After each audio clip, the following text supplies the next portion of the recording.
We are here in the production room. Yeah. Where you have built several really ugly PCs. Right. Do you make him sit in the gaming chair because he's new or something? This place has a lot of tables. Yeah, like that one that I used in like 3rd grade or something.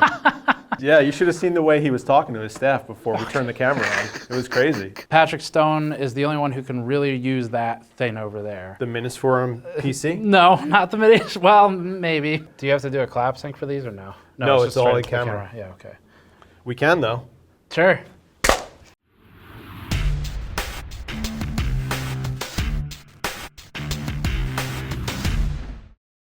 Be Quiet introduces a new way to keep your PC build cool, silent, and looking fresh. Meet the Silent Base 802, available in black or white, windowed, or silence focused. Each case comes with interchangeable top and side panels, a fully kitted out front I/O selection, 3 PureWings fans, and a completely modular interior layout that lets you even run the system inverted. With support for up to 420mm radiators or a full complement of hard drives, make the Silent Base the start of your next PC build. Check out the link below or head to BeQuiet.com to learn more. What's going on, guys? We are here in the new Gamers Nexus headquarters. Are we the first people to come through here? You are the first people being one person. Yes, me. You are the first people. I am the first people. You are the here. first That's people amazing. to be here. Yes. But I am actually very honored to be the first people to come through here, and I'm really glad that you're able to show us around. Yes, I am the royal we. Yes. That's what I mean. That's how I speak. Yeah, you're the first one through, and we had only one visitor so far, and it was early during construction. It was someone from Arctic. Okay. And no one has seen it actually built out other than the team, and no one's seen it with any of the equipment in place. So. Well, honestly, we were walking through it earlier. It's pretty impressive what you guys have done over here, and I'm actually really glad that I get to show it to you guys. But we're here in the new set. Yeah. So this is kind of a carryover from the previous set, but you've changed some things here. Yeah. What did you want to achieve with this new set that you couldn't do before? I think the biggest thing, so we want to do the other part of the studio, we want to eventually build something out, and I don't think I've said this publicly, but we have like some really old like museum style computer hardware that's coming in, and that's from a friend of mine who collects it. So we're thinking of doing maybe something with that in the other side of the studio.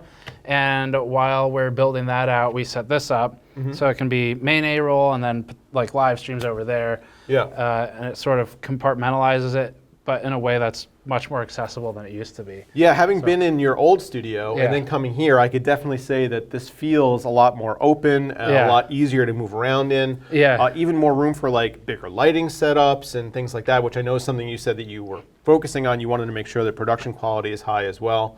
Yeah, and we have kind of like right now, it's probably very obvious to anyone who does anything with lighting, but we have sort of a scattershot approach to the lighting where we've done a lot of lights.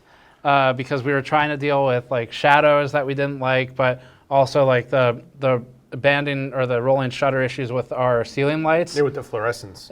Well, yeah, these are LEDs, but for some reason, I don't know. I don't understand it. Yeah, the refresh rate is messing with your cameras. Exactly. Yeah. So our solution was flood the studio with lights, and all the problems go away. Yeah, no, I can't really see very much right now because there's lights everywhere. As long as you stare only at the lens. I just see like a blur in that area. I think Andrew's over there, but yeah, I'm not I think sure. he's over there. It's kind of hard to see. Yeah, but I mean, this is really cool, and I see like obviously the pegboard is like classic GN, right?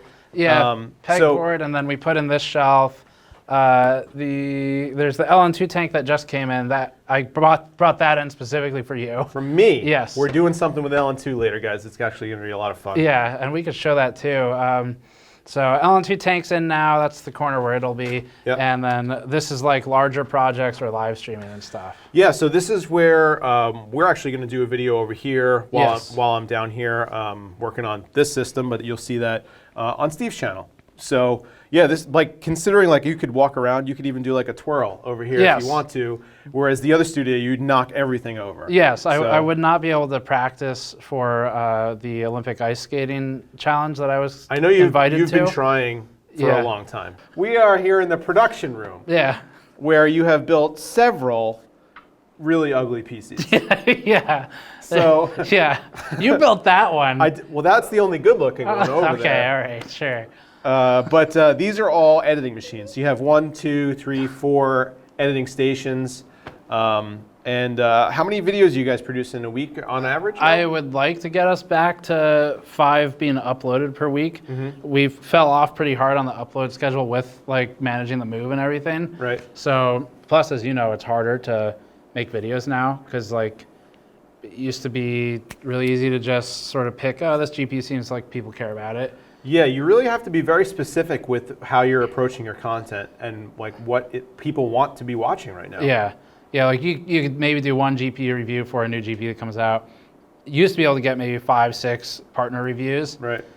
For like the EVGA cards or Asus or whatever, but it doesn't really scale like that now. So Keegan works here. Oh, and that's Andrew's station over Yeah, there. that's Andrew over there. And you black that out so we can't see in it? Yes, because that system is also, as you would call it, ugly. It's pretty ugly, yeah. Well, good for you. You know, at least, you know. Yeah, at least you didn't try.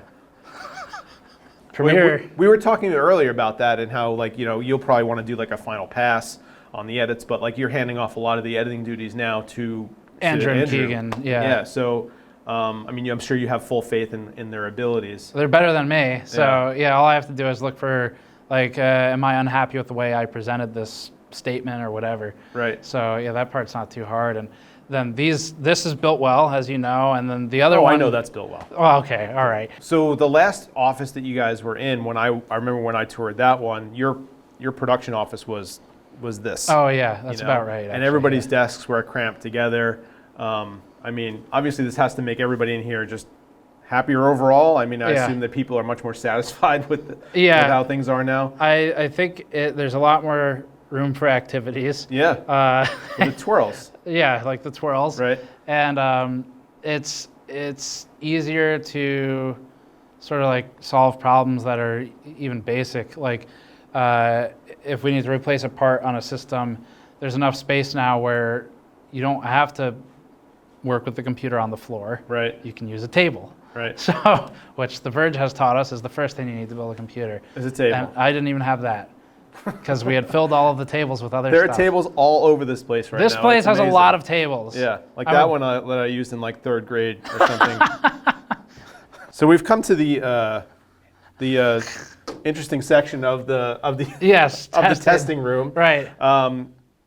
Back here we have the power supply tester, and this whole room is dedicated to testing different kinds of equipment in different ways. Yeah. Right. So when you organized this, what was your thought about like what you want in which areas? This I spent the most time. This was the only room that I 100% mapped out before I moved. The others I was like, I'm pretty sure I know what goes where, but then you get the stuff in the space and you try it out. This one, when we were moving, I had tape on the floor for each table and like what it was. Right. So, because we've lived and breathed testing rooms for like the last several years, so it was easy in that regard. But stuff I was thinking about was like, I haven't talked too much about this, ventilation and AC. So like, you know, there's certain venting patterns in the room, and what I did was to the left of where Andrew's pointing right now, there's 2 big exhausts right in the middle of the room, and the rest is all intake. It's cold air coming in. So I had to get the CPU benches and the GPU benches projecting their heat that way. Oh, okay. So it would go up and out. So that's why you have separate benches set up all around in this area. Yeah. Are these are all CPU and or GPU benches? Yeah, or 2 GPU, 2 CPU. Dedicated GPU, dedicated CPU? Exactly. Yeah. Okay. Can they be repurposed if you need them to, or They can would you rather not? I would rather not because it starts to contaminate the test platform a little bit. Right. You can 100% work with it, and that's what I did when I started originally doing like real testing. And then over time, we started doing dedicated benches. But then in a constricted space, like in a house where we used to work, you have to tear down the whole bench to replace it with a different one. Right. There's a problem. So now you could just leave them set up, and it's easy to go and get your testing data. yeah, and it helps a lot because if there's some big controversy that comes out about Windows 11 affecting Ryzen performance or whatever, or something like that, it's easy for me or Patrick to jump on one of these benches and just go. Yeah. So I mean, like, I guess the point of like laying it all out like this, having it all separated out into specific jobs and tasks, and then having your CPU benches and GPU benches, is that every part of the process is going to be streamlined. It's going to be easier for you guys to produce the content, collect the data, Right. And that way you can then have access to it at a later time where it's not crowded or contaminated. Yeah, and I believe a lot in specialization to the extent possible. So like everyone here is capable of running everyone else's tests to some extent. It starts to fall apart once you get really specialized or technical. So like Patrick Stone is the only one who can really use that thing over there. The Minisforum PC? No, not the Minis. Well, maybe. Okay. Yeah, we had to do something with it.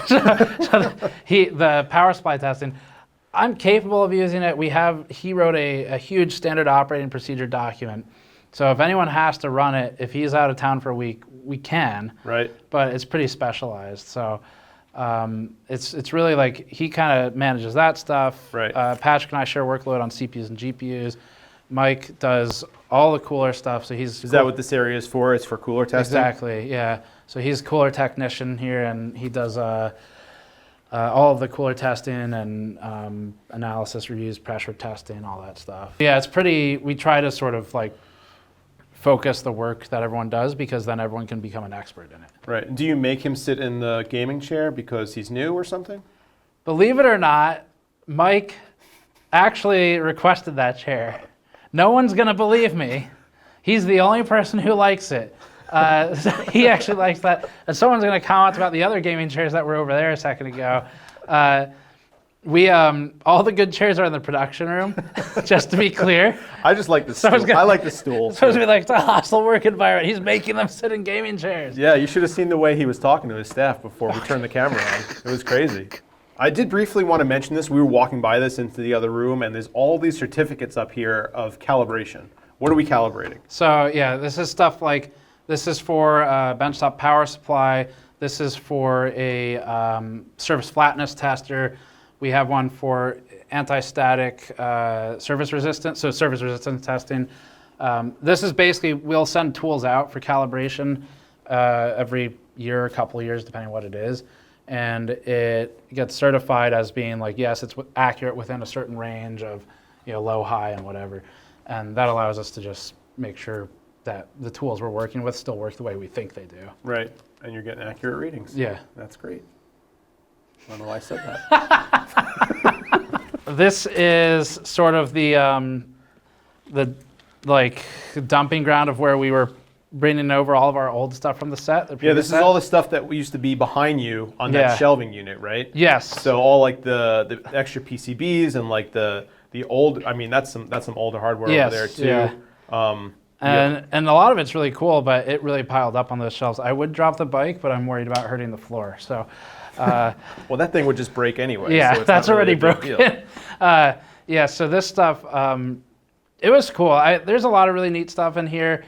We have like, I don't know, a lot of this is from fans actually. Like half of this is from fans and viewers who sent us stuff. You got some old cartridges over here. Yeah. How have you been getting away with doing your videos without the NVIDIA boxes in them? Well, as you know. Yeah. Are the checks still coming? So when you guys took this building over, I assume it didn't look like this. No. Right? So did you have to plan it out? Did you work with people to like come in and do all this contracting work, put in new walls and whatever else? Yeah, the whole thing, it took probably like about a year from start to finish to where we first toured it. And then maybe 4 months after that, we were in a position to start doing renovation. And then it was however many, like another 8 months or something to actually get it done. So some of it was where it is today. And then a lot of it we gutted and ripped out and basically redid the whole interior. Yeah, it looks great in here. Everything is brand new. Yeah, that's awesome. It was a mess. I mean, like the building itself is good, but the interior had been just, beaten up over the years. So I'm always a big fan of sort of like projects like that instead of going new. Did you have a vision when you came in here of how you wanted it to be laid out as far as like production here and like set here? Yeah, it probably took 2 tours before we made any commitments to be like, okay, this is, because the rooms, like Andrew will be able to see through here somewhat, but there's the testing room in here, and every room is pretty big, so it was a little bit of a challenge of how do we isolate each of the different job functions. Right. So like acoustic testing is a challenge where it can't really be too close to production. Well, why don't we go take a look at the room that you want to use for acoustic? Yes, sure. So right now this is being used for your case storage, Yeah. but it will have another function. Yeah, yeah. Acoustic testing eventually. The cases, first of all, take a huge amount of space. Oh, I'm aware. It's my entire basement Yeah. is PC cases right now. Okay, yeah. Have you tested an Odyssey X? No, family? I said Okay. no to that one. Yeah, I was like, well, that would take like several Yeah. square feet on its own. Yeah. So these, we hang on to them for calibration and regression testing and things. But the challenge with it is the size, obviously. And anyway, we need a longer term storage solution for these. I might put in some larger shelves over here Right. and transplant them. But then for the acoustic room, what I haven't talked about this too much since we did our initial tour videos. So some of this is new information, but we're thinking of basically building room within a room. We're working with a sound engineer, acoustics engineer, to construct a wall sort of here to, I don't know how far we'll go out, but cut across and then cut it back in. Right. I know when we were in China, we were in that anechoic chamber, Yeah. which was terrifying. And, Yes. so you're not going to go quite that crazy. We're going to go pretty close. But yeah, as close as you can reasonably get, because Right. that room was suspended, right? It Yeah. didn't have a proper floor. Right. But that's for acoustic reasons. And, I think you could probably achieve most of that without having to go that For nuts. sure, as far as like media outlets are concerned, we could do a pretty good job. Right. And then, yeah, we can't, like, Logitech has one where they have a basically chicken wire, like, floor. So it's a fence that you're standing on, more or less. And below you, I don't know if you were ever in this one or one like it, but it's maybe 4 or 5 feet down where there's nothing. And then at the bottom, there's 3 foot tall spikes made out of foam. Right, of course. So it But they probably look won't scary. kill you, but it does look scary. And so we can't do anything like that. It's that kind of stuff. That's crazy. Their noise floor is about 0 Right. dB. What are you looking to achieve? I am going to shoot for like 10 to 14 dB. Right. And For reference, For a refer- standard room would be about for reference, a standard room in a house in like a suburb with no HVAC on would be like 26 dB. So that's Yeah. about as quiet as you can get. I found that in my office, when I'm doing noise testing, my noise floor is above 30 Okay. because I have HVAC running and I Yeah. have a system running. Street and noise is a problem. Whatever else is in there, my cat's meowing or something. Yes. Right. So yeah, so getting that low is impressive. It's hard, and yeah, we really want to do it in here because there's a lot of like construction stuff I haven't talked about that's required where there's certain like fire code concerns, really sort of boring stuff that you have to deal with, and then extending like walls all the way to the deck to make sure you trap all the noise in or keep it out. Right. So it'll be a big project, probably take like a year to really get to. Oh, But yeah, we're working with an acoustic engineer on it, so that should make it easier. that's awesome. Another big project that you're working on though, and then I'm sure that everybody wants to see, is the fan tester. Yes, So let's go look at this fan tester. to the extent that we can. I don't want to say that yet. Fan tester. Yes. Is this the way it's supposed to look? Yep, you just screw the fan in right there. Wow. And It's easier than I thought. So, but in here is a very important piece of testing equipment. Yeah, And you've managed to get it in here, which is impressive in and of itself. yeah. It was came in on a big truck, and it's our first large piece of testing equipment we've bought. I haven't opened it yet because we were doing the Alder Lake reviews during the move. Right. It was actually happening while we were moving. Yeah, you were kind of going back and forth between shooting at the old space and shooting here. Yeah, and Patrick had to keep all the test benches running while everyone was moving around him, basically. So that was happening at the same time. Then this arrived around the same time, and I've just gotten the instructions for how to properly open it. Uh-huh. So So we don't even know how to open the box yet, is what you're saying. yeah, you would think it's not hard. Not even to mention putting it together. We don't even know how to get the crate open. Yeah, I'm a little worried about if there's IKEA instructions or Lego Do instructions. you think it's going to be in Swedish? I'm pretty sure it's not going to be in Swedish. Okay, well, Yeah, so this will probably go, I'm not 100% sure yet, but I've been thinking maybe here. I've also been considering just against that wall over there. so it's going to stay in this room. Yeah, and it's on, this is, I guess, maybe kind of fun information for people, but this entire thing is about 1,800 pounds. And the tester itself is maybe like 12 or 1,300 or something. So it's it's pretty substantial. Large. I mean, when we were in China, we saw something that was kind of similar to this, Yeah. and it was an enormous piece of machinery. So the fact that you now have one of them is impressive. Yeah. And I hope that you could do some pretty cool stuff with it. Now, we were talking before about like what you might be able to test with this. I know you said your upper bounds are like 210 millimeters for fans. Yeah. But I asked you if you think maybe you could do fans that are not necessarily just case fans, like maybe GPU fans and stuff like that. Do you think you guys could ever make that happen? I think GPU fans shouldn't be too hard because we'll need an adapter plate for it. So it's just a plate to size it down, or up in this case, to fit the chamber. The chamber is rated for, I don't remember if it goes down to 80, but there's definitely 120, 140, 180. We added right before the torrent was announced. So that was fortunate that that's in there. 200 and I think 210, 220. Smaller fans we can do. The challenge I'm having is I really want to test PlayStation fans on it because there's a lot of different ones, but they're these really crazy blower fans. Right. So that we would have to, I don't know, 3D print or like make some kind of plexi enclosure or something. Yeah, well, maybe I could help you out with that if we could figure something out. I could definitely print off a few things. 3D print like a baffle, basically. Yeah, exactly. Yeah. So I'll just send you the fan and send me the fan and no instructions until you figure it out. Send me instructions in Swedish. Okay, I can do that. Yeah, that'll work. Yes. Okay. Perfect. So we're here in the Hall of GPUs apparently. So maybe this is actually where I was supposed to come today. I don't know anything about that. Yeah, I know.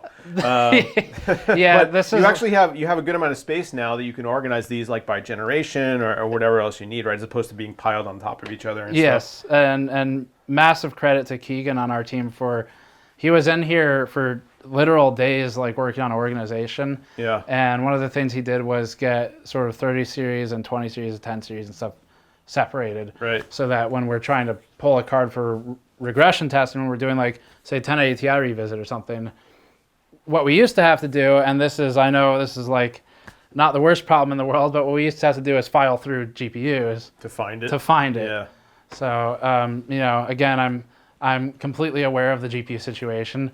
This is part of our job, but what GPU situation? well, they're all here. So that's I have all of them.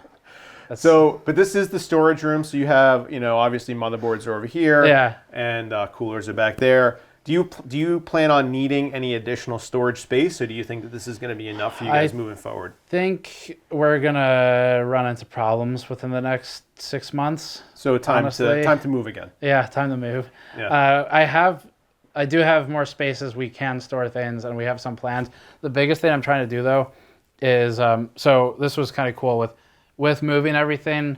I don't know, like if you've ever moved houses or something, it's the same thing where you get a chance to see everything you've accumulated. Right. And every now and then you're like, get rid of some stuff. Why do I have that? Yeah. So we're trying to get rid of a good amount of it to like e-waste recyclers if it's broken, or people who can make use of it if it's functional. So we moved over here. This is, I've shoved you in a closet now. But, But you're okay with it because it's full of silicon. It's full of really good CPUs mostly. Yeah. They're not all good. Some testing equipment in here too, and some memory. Yeah. But this is just kind of an extension of the storage room. Yeah, so this is just extra storage. It's like a little bit easier to access stuff that we're swapping frequently. Testing tools are here, so thermocouple meters, voltmeters, stuff like that. ESD measurement, torque tools, anything that needs to be calibrated occasionally is on this shelf. Right. And then we also have something really important in here, which is the Dell G5 5000. All right, we are all wrapped up here. Thank you very much, Steve, for showing us around the new Gamers Nexus headquarters. It's honestly pretty awesome. You guys have really good space here, and I'm sure you're going to be able to get a lot done. But yeah, thank you very much for inviting me down and showing me around. Yeah. Anytime you want to come up and take a tour of, my basement. Do we get to show the cats? Oh, absolutely, you get to show the cats. Easy views. So, yeah, Steve is going to come up and tour my house, and I'm sure my wife will love it. But thank you very much. And cat videos. And yeah, absolutely. Thank you very much, guys, for watching. We will be back with more content from here. Yeah, we've got your GPUs. Yep. Hopefully that work. Hopefully they work. Then on our side, we're going to be doing a system build for the editing room. New production machine. Yeah, and then we might have time to work on the thing over there. That one over there. Yeah. So, yeah, thanks very much. make sure you guys get subscribed to my channel and Gamers Nexus, who I'm sure you guys already know. Thank you so much for watching. We'll see you next time. See ya. Guys, I got away with one. I got out of there. I don't think he knows, and I think I'm just gonna try to... Oh, shit.